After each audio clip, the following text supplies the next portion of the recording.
नमस्कार मित्रांनो, पुन्हा एकदा तुमचं स्वागत आहे इन्फो मराठी 24 या यूट्यूब चॅनलवर।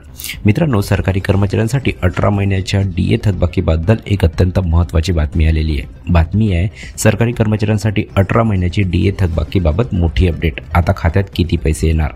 मित्रांनो, नेमकं काय आहे या बातमीमध्ये आपण नक्की बघूया। पण त्याआधी जर तुम्ही आपल्या चॅनलवर नवीन असाल तर चॅनलला सबस्क्राईब करून बाजूला दिलेल्या बेल आयकॉनला नक्की क्लिक करा। व्हिडिओ जर कामाचा आणि महत्त्वाचा वाटला तर व्हिडिओला लाईक करून आपल्या मित्रपरिवारासोबत नक्की शेअर करा। आणि हो मित्रांनो, व्हिडिओला शेवटपर्यंत नक्की बघा, जेणेकरून तुमच्याकडून कोणतीही माहिती सुटणार नाही।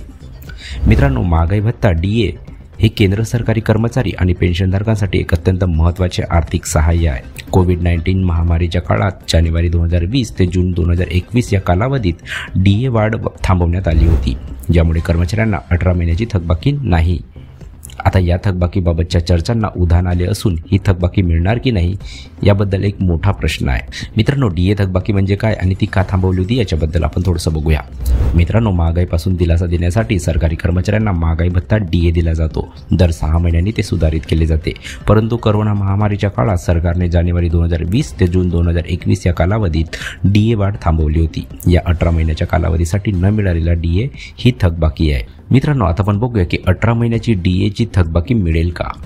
मित्रांनो, आतापर्यंत डीएची थकबाकी देण्याबाबत सरकारकडून कोणतीही अधिकृत घोषणा झालेली नाही। अर्थ मंत्रालयाने संसदेत म्हटले आहे की सध्या ती जारी करण्याचा कोणताही विचार नाही, मात्र कर्मचारी संघटना सातत्याने याची मागणी करत आहेत। मित्रांनो, आपण सरकारची भूमिका काय याबद्दल आपण बघूया। महामारीच्या काळात सरकारवरील आर्थिक बोजा वाढल्याचे अर्थ मंत्रालयाने म्हटले आहे। कल्याणकारी योजनांवर खर्च होत असल्याने डीएची थकबाकी भरणे शक्य होत नाही आहे। अद्याप कोणताही ठोस निर्णय झालेला नाही। मित्रांनो, आपण बघूया की डीए थकबाकी गणना कशी केली जाते। सर्वप्रथम कर्मचाऱ्यांचे मूळ वेतन पाहिले जाईल। डीए वाढीचे दर डीए 18 महिन्यात 3दा वाढणार होते। जानेवारी 2020 4%, जुलै 2020 3%, जानेवारी 2021 4%। प्रत्येक कालावधीसाठी गणना डीए प्रत्येक 6 महिन्यासाठी स्वतंत्रपणे मोजला जाईल। एकूण थकबाकी तीनही कालावधीचा डीए जोडून मोजली जाईल। कर कपात शेवटी लागू करणे नियमानुसार कपात केली जाईल। मित्रांनो, डीए थकबाकी गणनेचे उदाहरण काय याबद्दल आपण बघूया। समजा एखाद्या कर्मचाऱ्याचा मूळ पगार 30,000 रुपये आहे, त्यासाठी डीए थकबाकीची गणना खालीलप्रमाणे केली जाईल। जानेवारी जून 2020 3,000 रुपये गुणिला 4% गुणिला 6 म्हणजे 7,200 रुपये।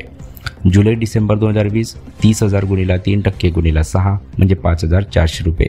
जानेवारी 2021 30,000 रुपये गुणिला 4% गुणिला 6 7,200 रुपये। एकूण डीए थकबाकी 7,200 प्लस 5,400 रुपये प्लस 7,200 रुपये 19,800 रुपये। तर मित्रांनो, कशी वाटली ही कामाची आणि महत्त्वाची बातमी? जर बातमी कामाची आणि महत्त्वाची वाटली असेल तर व्हिडिओला लाईक करून आपल्या मित्रपरिवारासोबत नक्की शेअर करा। तसेच जर तुम्ही आपल्या चॅनलवर नवीन असाल तर चॅनलला सबस्क्राईब करून बाजूला दिलेल्या बेल आयकॉनला नक्की क्लिक करा। व्हिडिओ बघितल्याबद्दल खूप खूप धन्यवाद।